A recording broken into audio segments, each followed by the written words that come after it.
Salom, yaxshimisizlar? Mana qizchani qaranglar-da, mana qo'lchasi. Mana qo'li ishlayapti mana. Og'ziga ham boradi. Mana qo'lchasiga mana bu nimani tutsa ham ishlay olmaydi mana. Mana. Qo'li shal bo'lib qolgan. Ushla. Tez ushla. Bu qo'l ishlamaydi. Mana yig'laydi. Mana shu yig'lashining sababi mana shu yerdan chiqib qolgan bo'ladi. Bolalaring shunaqa bo'lsa tag'in rengin, nerv patolog qilib yurmanglar. Men o'tkazib turdi.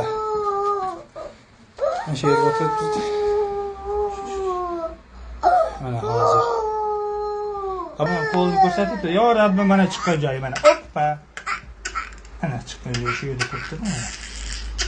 Mana og'rishini qaranglar mana.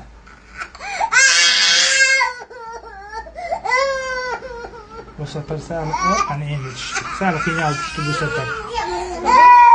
Endi tushdi mana. Hozir birozdan keyin qo'lni o'ynab qolganini ko'rsatamiz.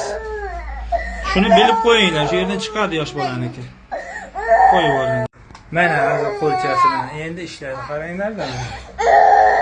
Manasi bir qo'liga hozir qo'liga. Ana ko'taryapti qo'lini. Og'ziga bordi qo'li. Ana ikkita qo'li ham ishlayapti. Bu qo'lni ham ko'rsataylik, ana bunisi ham ishlayapti. Mana.